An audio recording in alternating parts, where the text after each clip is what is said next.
Hi, friends. This is Adam Shoemaker, rector here at St. Stephen's Episcopal Church in downtown Charleston, back for another edition of Rector's Corner. And I'm very happy to have with me today not only our associate rector, Will Berry, but the interim associate pastor at St. Matthew's Lutheran Church downtown, Pastor A.J. Houseman, who is working with Father Will on outreach to the College of Charleston. Thank you both for making the time to be a part of this conversation. And AJ, since you are new to our community, I wonder if I could begin by just having you introduce yourself. Where did you come from before you were here in Charleston?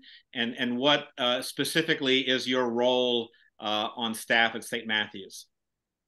Thank you. So I actually kind of come from all over a little bit. So I'm from Iowa originally, went to seminary in Pennsylvania, worked at a parish in Pennsylvania, in New Jersey, and in Maryland. And then finally, making our way just, kind of down the East Coast a little bit here.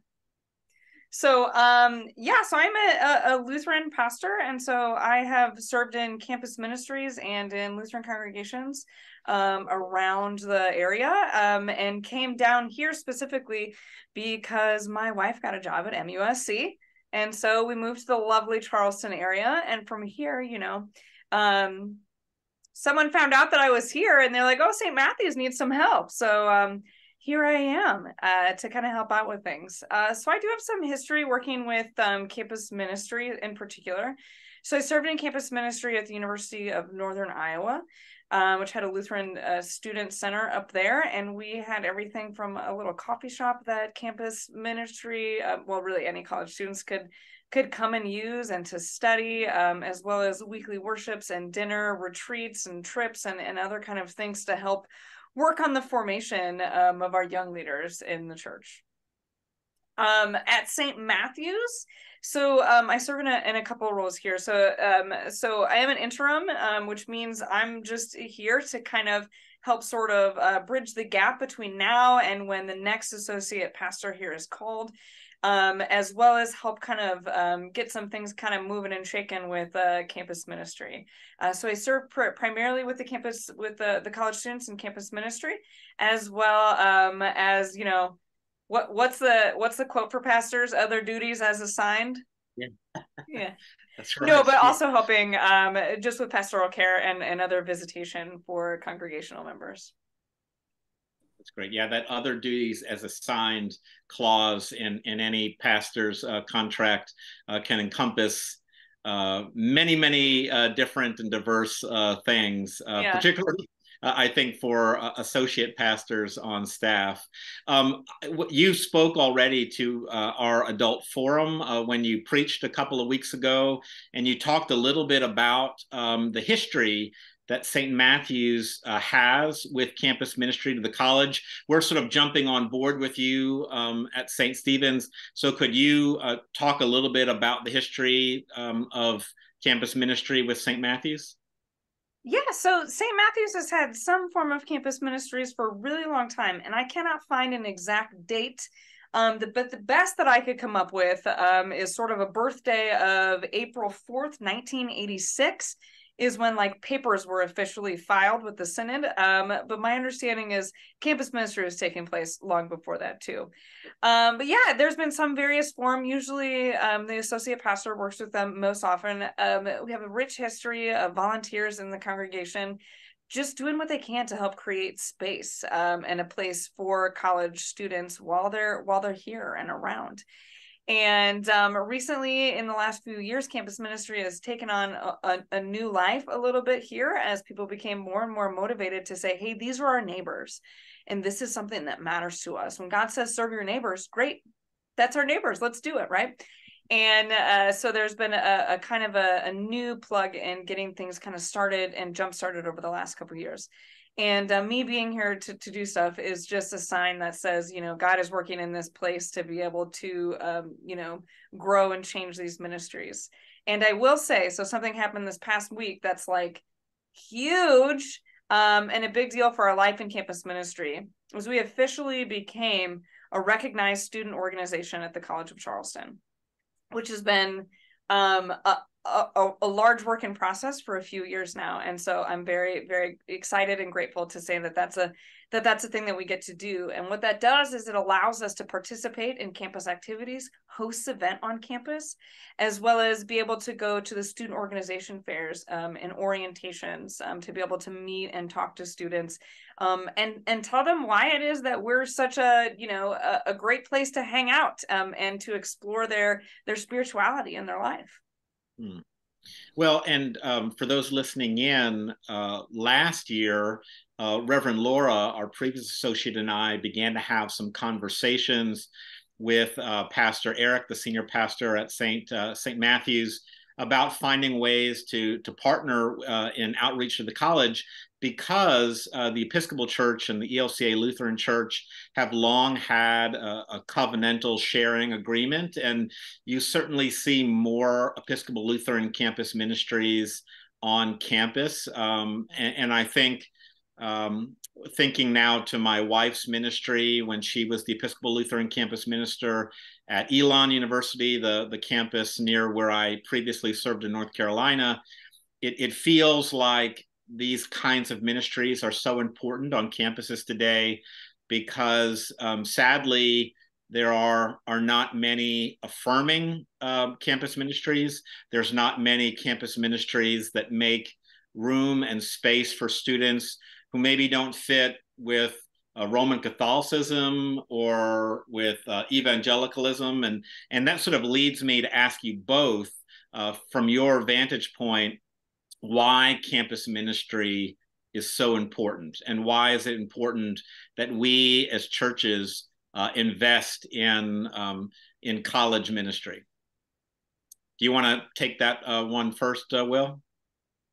Sure. I mean, I think this was the case for me, and I think was a lot of the case for a lot of people I know, is just how important campus ministry was to me when I was in college. Again, where I had a safe place to wrestle, to ask questions, where I learned that everyone could be included, and that there weren't actually limitations in reality on who can be part of the church and part of God's family.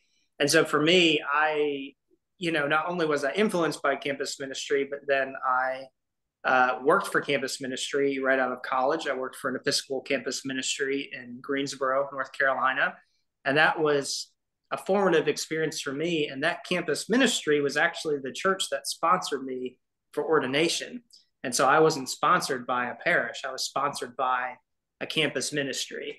And so, I mean, for me, it's deeply personal, right? I mean, I was formed as a young adult in campus ministry. And I think the more people that we meet, and I think, AJ, this is definitely the case for Laura and some other folks on your board, it was a really impactful experience for them as well. And so I think we just want to keep that gift going. We don't want it to stop. Yeah, I'll say this is a part about what does it mean to be, especially our presence on the campus. So it's a no-brainer for us to work together, right? Because I asked this in a way of like, what sincerely would be the point of having a Lutheran campus ministry and an Episcopal campus ministry when we're attempting to serve the same group of students, and we're attempting to, we want to work together, right? So why would we do something separate? It doesn't really make sense, right? And to say the importance of what we do. So this past Sunday night at our campus ministry worship service at St. Stephen's, a couple of students and I got in a long conversation about the importance of this campus ministry, particularly as a student shared their experience with another campus ministry on campus. And they expressed that, like, I wouldn't have been comfortable bringing any of my friends to that campus ministry. And that's when I knew that maybe this wasn't right.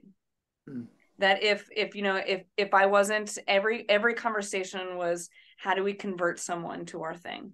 There was never just a place where you could be, to exist and to explore and to ask your own questions and to find out where it is on your spiritual journey that you're even at, let alone, what's next, right? And so when they wandered into our worship service, they were like, oh, this is that place. You know, this is the organization now on campus that's going to be able to allow students that space to grow as exactly who they are and to find their own spirituality in that process.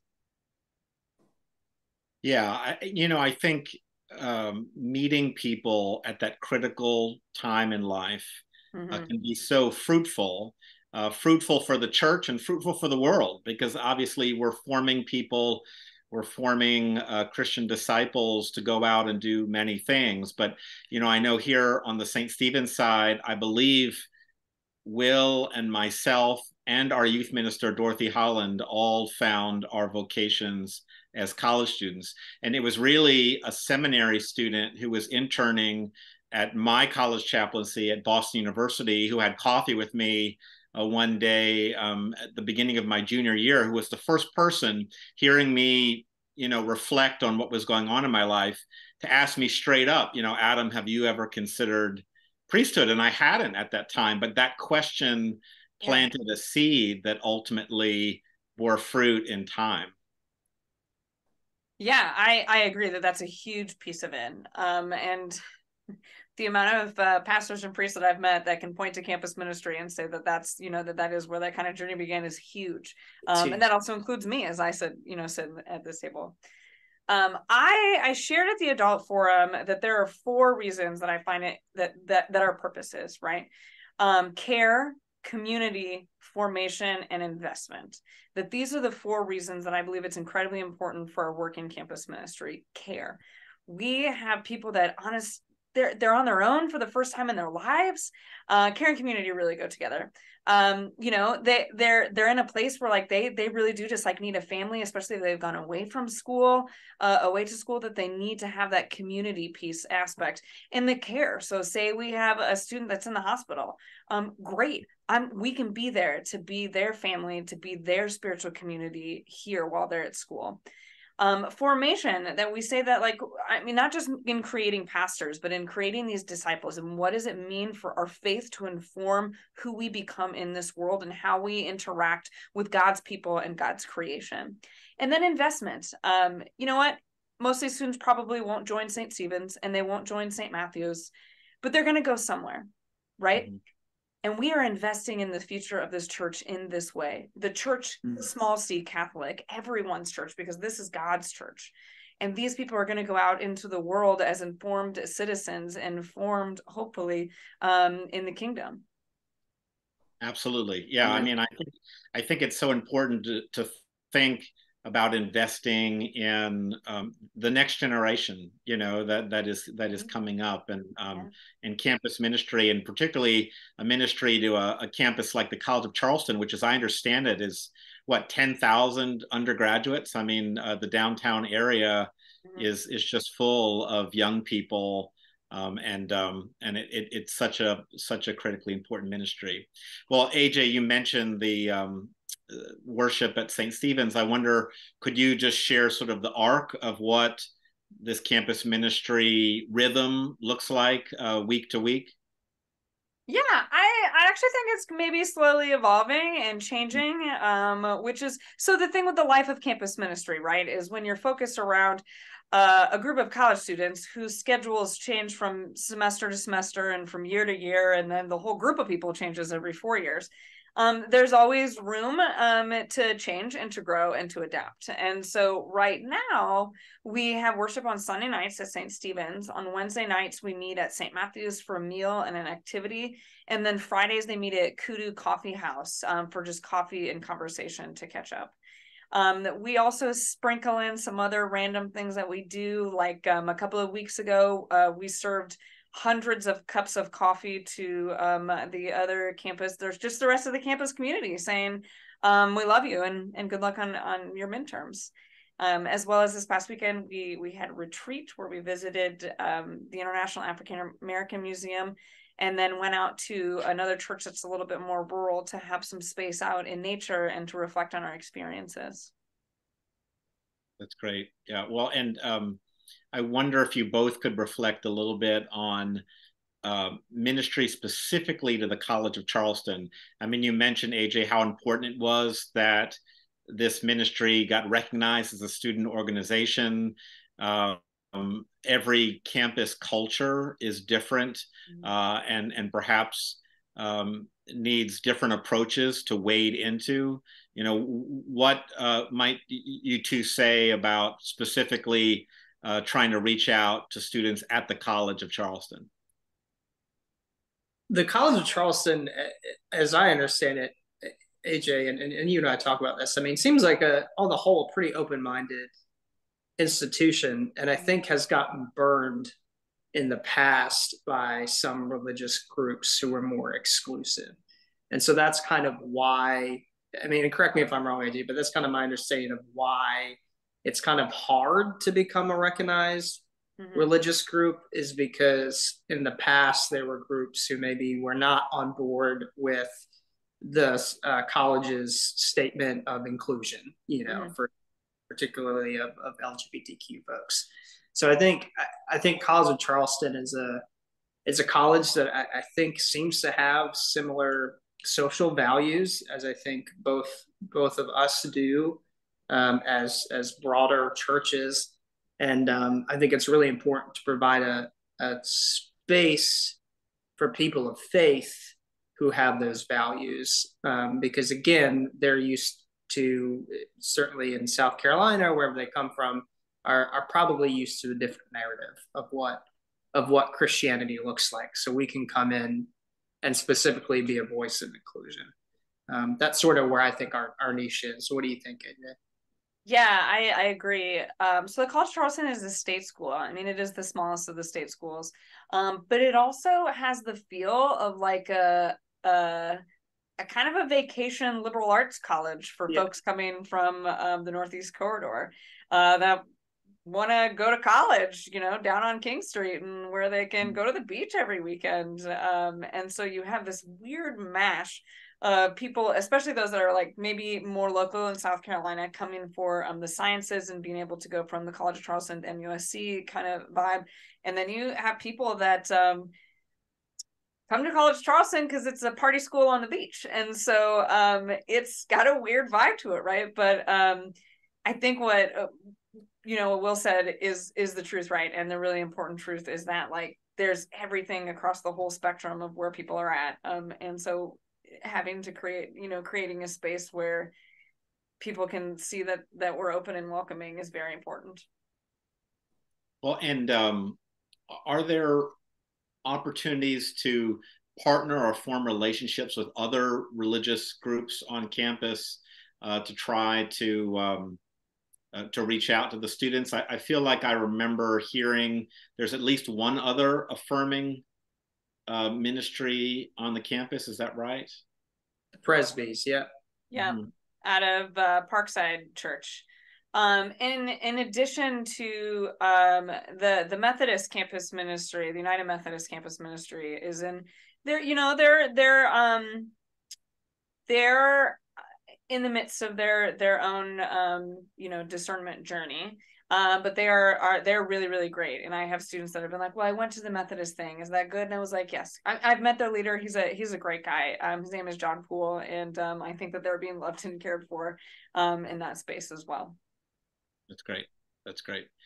Well, so I wonder if you each could talk about what your hopes are for this ministry moving forward. What from where you stand would be your hope for the outreach of the college? It's interesting because AJ is in an interim. This is a piece of my job, but certainly not the totality of it. And so I think it's kind of fun for us. Yeah, I don't want to speak for you, AJ, but we've talked about this. I mean, it's kind of fun for us because, in a sense, we may not be here for what it ends up looking like. Our job now is to think, okay, what does this partnership look like? Two, what does the shape of this ministry look like? And so for us, I think we're kind of in a discernment phase where we're testing things out. And I mean, I even asked the students, hey, how do you like coming over to St. Stephen's for worship? Does the Sunday night make sense? Would you want to do it somewhere on campus? I mean, just all of these, I think, good, important questions. So one, we get into the rhythm of gathering as a community. But two, then we start to think about, okay, what does the long-term shape of this look like, recognizing that campus ministry is super dynamic and never looks exactly the same. But yeah, I think AJ and I are both right now thinking like, okay, what is this going to look like when the next folks come along to help take this up? Yeah. Ideally, I have been looking at them because I have like giant calendars all over my wall. If you ever come into my office, there's just calendars everywhere with everything's all color coded, but trying to create like a set, like maybe rhythm annually that we could at least get into like an annual rhythm with planning and with various retreats and stuff like that. And then develop a student leadership board so the students actually take an active role in a lot of the programming stuff.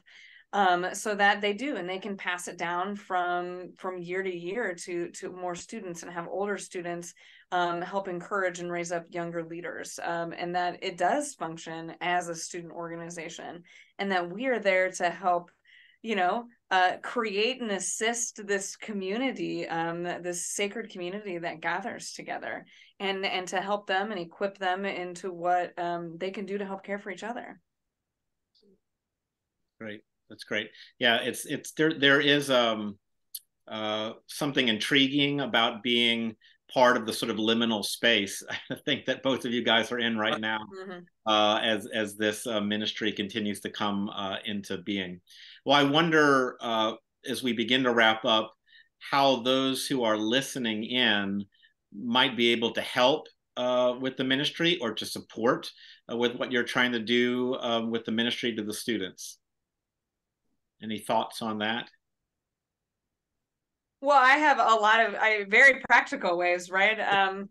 The practical ways of helping us as we prepare meals and stuff, and desserts and stuff. Those that have done that, like, that's an incredible gift for college students that you may not even realize how important those meals are for the students.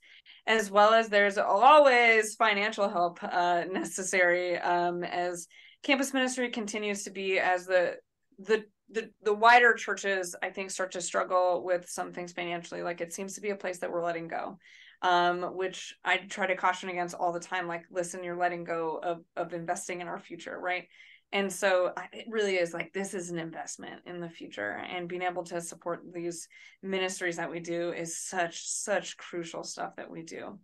And additionally, we are always open to prayer, and as a crucial way to help support us. And do you know what the best thing that you could possibly do to help support campus ministry, not just here, but in any college campus? Referrals. Yeah. Tell them that the students there, that's the best way for you to give me the name of someone. I would love to meet them and buy them a cup of coffee, and get to know them. And that's the best thing, is I just need to know who to call. And that's what you're going to hear any campus minister say. Yeah, absolutely. Because is it true that at the college, you can't get a list from the college of students who self-identify Lutheran or Episcopalian? Is that correct? I don't think many colleges do that anymore. They used to. The last time I was in campus ministry, like, I did get a list like my first couple of years, and then they stopped doing it like halfway through. I had the same experience. Yeah. They just stopped asking that. Yeah. Yeah, so for those who may be listening in from the St. Stephen's side here, we do put the sign-up genius that St. Matt's created in our e-newsletter, The Deacon. So you can click on that if you would be interested in providing a treat for the students to enjoy after worship on Sunday nights. If folks come and bring treats, would they be welcome to stay for the worship service? Absolutely. Yeah, I think we have a really fun kind of really relaxing kind of worship service, is what I would call it. So it is an abbreviated but blend of Lutheran and Episcopal liturgy, with some of our own songs, and you'll either see Will or I up there on a guitar, and maybe a student with a drum or an egg shaker. And then we just gather around the table together, and we just have a conversation. It's pretty nice. I think so anyways. Right. Well, and AJ, if folks want to make financial donations, is there an online way to do that? There is, for sure. So if you go to the address is, what is it? SMLC Charleston. So St. Matthew Lutheran Church Charleston.org/LCM. There's a nice button that can take you right to where it can help us. And you can designate, you can designate it for LCM, but you can put in the notes of like, hey, I want this to go to support meals. Hey, I want this to go to support a student in need. I want this to go to, like, that's things you can designate to, and we will make sure that that happens. That's great. That's great. Well, AJ and Will, thank you so very much for making the time to talk. Thank you for jumping into this really important ministry. And thank you those who have been able to listen. Please do keep this ministry in prayer and in mind, not only with your donations, but if you have a student at the College of Charleston that you are connected to that's in your life, reach out and let us know. Mm-hmm. I'll be back next month for another edition of Rector's Corner. In the meantime, friends, you stay safe and well, and you keep the faith. Take care. Bye-bye.